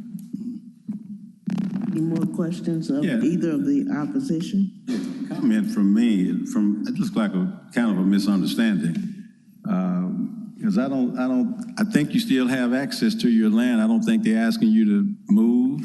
And I'm looking at all these veins that'll be going in. You have multiple access still to your property. So I think you're getting what you want. I don't believe this will stop your church services at all or impede them. Well, the main reason I'm here, I got some cards in the mail. And like I said, we've been talking with. I hadn't spoken with anyone lately, but the gentleman, Mr. Keith Ledbetter, I don't know if he's retired or what. We had several conversations, and we could communicate through emails. And the last email I sent him, which I read to you all, saying that the church don't really want to go into debt. I hadn't heard anything since, because we have really just kind of, I've told the membership, we just gonna kind of put things on hold as far as what we're trying to do is trying to fix up the church, because we don't know what MLG&W is going to do. And we're not trying to stop them or hold them down, but if they want the property, then just give us money to move. If not, then I would like something in writing saying that we can maintain our property. And then if that be the case, then we're gonna go ahead because we do have plans. Thank you. Thank you. And if I could quickly jump in just about the confusion on the cards. So when I mailed out the notices a few months back, we write what the request is on the postcard. I put close and vacate the right of way. And if I had to do over again, I would not have put that word vacate on the notice because I got several calls of folks thinking it was about vacating their homes. No, we're talking about vacating the streets, of course. So I just wanted to clarify that. Very good. Okay, you can give your rebuttal now. Okay, so Mr. Ledbury did retire in 2023. We are not trying to acquire that property.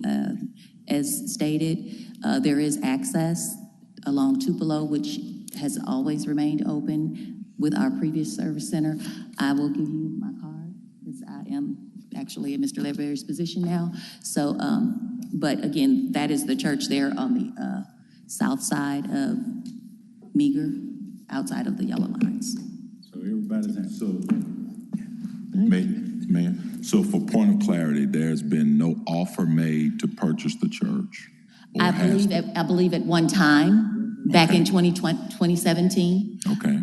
The initial design may have encumbered the church. It does not currently. This is what it is. And second to that, there is no threat or rule of eminent domain to encumber the church? Okay. No. Okay. No. No. Right. Okay. I only asked that question, and may I? Go ahead. I only asked that question because historically, and I think that this is good if we were to have discussion, this same thing happened to the church where I serve at First Baptist Broad when the highway was coming through in order to make Interstate 40. And homes and people were uprooted for something that never happened. And it left a very, very poor taste in the mouth of African American people and especially houses of worship. Whereas houses of worship are also subject to eminent domain if it were to occur. When it's gone, when it goes through court, the courts tend to rule on the side of the houses of worship. They tend to say these people shouldn't be disenfranchised, and especially if there's any historical significance to the civil rights movement, to the house that was connected in your community. Absolutely. So I would just highly recommend, for points of clarity, that you gave him your card, y'all talk it out, and I'm sure this could be resolved. Yes, because there's no threat at this time. Yeah. Thank you. Okay, thank you. Thank you for the clarification. Thank you. Any further questions of the applicant and/or the opposition? Hearing none, I'm going to close the public portion of the meeting. Ms. Wilbanks, would you give us a motion, please? Move to approve item number 14. Second. Okay, we have a motion. It has been approved. And second, do we have any discussion? Any discussion? Hearing none, I assume we're ready to vote, and we'll do that individually since we've done everything else individually. Yes, Madam Chair. Ms. O'Connell? Mr. McKinnon? Mr. Thomas? Mr. Winter? Yes. Mr. Norman? Yes. And Chair Sharp? Motion carries. Me. Oh, I'm sorry. Did I miss Wilbanks? I marked you down when I called Mr. Winter. I do apologize. I am a yes. Yes, you are, and you're the W, so there were WI, and I got mixed up, so I apologize. So, motion carries. Oh, yeah, that was number 16. Okay, can we have the next case announced, please, number 16? Mr. Ragsdale? Yes, Madam Chair, and this is our last case for today. It's item number 16. SUP 2025-003, and it's a special use permit to allow vehicle sales at 5205 Winchester Road. Okay, can we have introduction with your name and address, please, of the applicant, before we hear it? David Bray with the Bray Firm, 2950 States Plaza North. We don't have any opposition, do we? No, but we're going to hear the case, but we have to introduce you first. Thank you. Thank you for returning. Okay, we're ready for the staff to present. Good morning, this is Masana Stadnia. This case is SUP 2025-003. It's a request for a special use permit to allow a vehicle sale. You can see the location map and also the vicinity map here. Here is the zoning map. It is located in CMU2 zoning district, and it's also governed by Walton Lake Planned Development, Planned Commercial Development. And as you can see, the subject property is within the flood zone as well. The land use is a mixture of commercial and single family. And here are a few pictures of the site. So the applicant has filed this case previously, and our recommendation was rejection on that too. But the applicant at the end of the third meeting purchased another part of land and added to their subject property. It was in November 2024, and they were required to give us the updated plans in December. As the applicant did not meet the requirements to submit the new site plan, the application was dropped in December meeting. This is also the recorded final plat. This is the site plan that the applicant is proposing. Based on the analysis that we had from the comprehensive plan and also the sustainability section, they do not approve this current use, and it's not consistent with the character of the neighborhood, and also it's going to be hazardous since it is in the flood zone. And to add to it, the Walton Lake is a shopping center, and it is not for this type of use like an auto sale or repair. And circulation is needed because there's a shared parking, and this use is going to have some pressure on the west side of this parking lot and also the other shopping center part. So we believe that this is going to be injurious, and it's not in harmony with the plan development that has been approved previously. So the staff believes that this is a rejection. However, if approved, we have a list of conditions that include streetscape and also landscaping, and we have some recommendations for fencing and the parking spaces, and also they will need to re-record the plat. That concludes my presentation. Happy to answer any question. Thank you very much. Do we have any questions of staff? Hearing none, then we're ready for your presentation, Mr. Bray. Thank you. Again, David Bray with Bray Firm, 2950 States Plaza North. I'm in agreement with everything in the staff report as it relates to the application that you guys saw back in the fall. But we've tried to address that. Unfortunately, as was mentioned by the staff planner, they did not get revisions in time. This was withdrawn, and so now that's why it's being presented to you as a new case. But what we did was we took that previous staff report and tried to tailor this site plan to match that. So under that previous plan, and it was a little bit complicated, and as you read through the staff report, it sort of reflects that it took an integrated shopping center and was trying to create a single parcel out of it with separate fencing, and as you can see on there, you've got a shared driveway on this, and it was a very complicated plan to make work. So because the applicants were able to purchase the property next door, so if you look back at that plat, when you count up on the old plat, and it's very hard to read in your staff report because it's a very old plat. There's a building that's not there, and that's that vacant lot, and that's that vacant lot that we've purchased to create the display spaces. So the way this would work is we would add the additional paving necessary to meet the original conditions of Walton PD, that there's circulation around the front, there's circulation around the rear, there's circulation around the end of the buildings.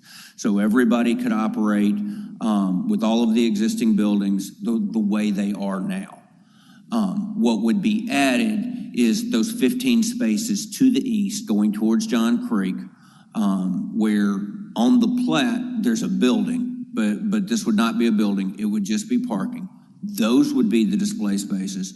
Those would be the spaces that are addressed in the conditions that could be fenced off. We could put fence across the north, the east, and the south, and then a bollard and chain type system that would secure those cars at night. But those would be the only display parking. Those would be the only area that would be fenced off. So the parking in front would remain the way it is. That would be open 24/7 to anybody coming in to whether this building or the building next door or the building farther down.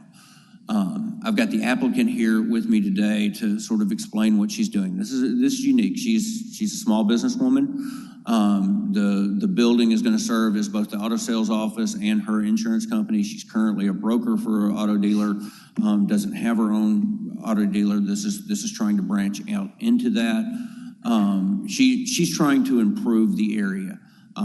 But I'm going to caution you before she gets up here. She's very nervous about speaking, and her translator has to come up here too. So she's mad at me for making her come today, but I wanted her to tell you guys what she's trying to do.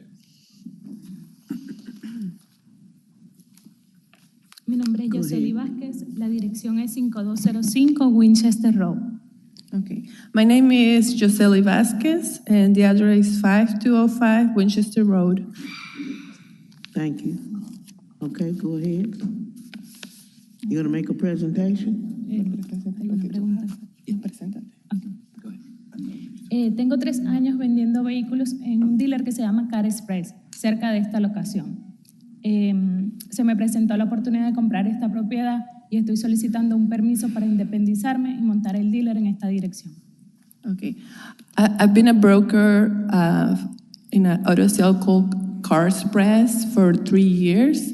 I had the opportunity to pay for this lot, to buy this lot, and as a way to become independent owner business and also to expand and have more opportunities for myself and for the community. Go ahead. ¿Alguna pregunta que tengan que me quieran hacer?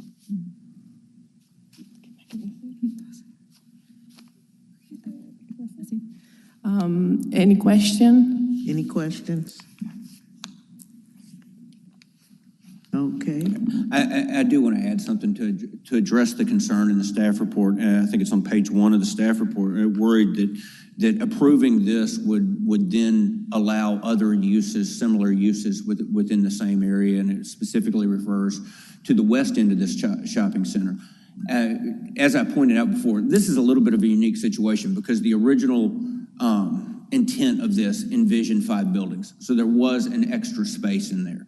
So Ms. Vasquez has purchased the existing building and the vacant lot to the next. And so it's a unique opportunity to do this. Is it match Memphis 3.0? No. But it's a fit to a situation that's there and allows her to operate this business. Happy to answer any questions you guys have. Any further questions? Mr. Winter? In thinking about the new parking spaces that are going to be added, you mentioned fencing, and you mentioned those would be the only spaces that are fenced, correct? That is the only area that would be fenced, and the drive in front of them would not be fenced, so you could still get around to the back of the building. That was going to be my question. Can you describe where the fencing would be proposed to be placed? So what I'm envisioning is, and we'd have to work with the DPD staff to make sure that it complies with everything in the UDC, but fencing along the that north parking space, and then headed south along the eastern edge, and then back to the west along the southern edge, and then instead of fencing across the rear of the parking spaces, what I would imagine is a bollard system and a chain that could be placed at night to prevent the cars from being pulled out. So the important thing you mentioned earlier was it would retain the internal circulation to the site. Correct. Okay, anybody else? If there's no further questions, we're going to close the public portion of the meeting. I believe there was no opposition, is that correct? Okay. That's correct. Madam Chair? Yes. I think we were asking for a point of clarification. I'm sorry. This did previously come before us? A couple of months ago, I think. Correct. We rejected it. We rejected it, and modifications that have been made were or were not submitted in such a time for it to be reviewed and properly included? Yes, in November, we wanted to present the case. I believe the applicant told us that they have purchased another part of the land and want to add it to their case. So the board held the case and they needed to bring the required documents to us by December, but they didn't meet that deadline and we had to drop the case. Okay. But they since then have brought it. No, they did not. Oh. Yes, well, since then, so then Mr. Bray actually became the representative and they refiled Yes. with the, all the information that was needed, yes. Okay. We weren't involved in the case back then. They came to us and asked us to file a new application. Thank you. All right. Anybody else, any further discussion? But the facts are still the same from the last time this was brought to us. Correct. Yeah, they just, they did not have this piece of property to the east at that time. So other than that, it's the same request. That's what I'm Yes. getting at. Thank you. Okay, thank you. Ms. Wilbanks? Move to approve item number 16. Okay, is there a second? She did it. Okay, we have a second. We have a motion. Further discussion amongst our board members? Sure. Okay, hearing none, I assume we're ready to vote. We will continue to take the Yes, ma'am. separate votes. Yes, ma'am. Mr. Winter? Yes. Ms. Wilbanks? Yes. Mr. McKinnon? Mr. Norman? No. Mr. Thomas? No? And Ms. O'Connell? Yes. Chair Sharp? No. 4 yes, 3 no, motion carries.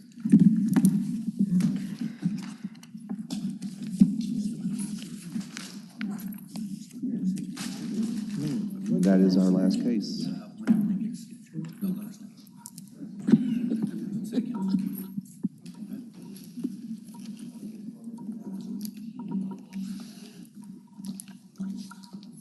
Madam Chair, we're adjourned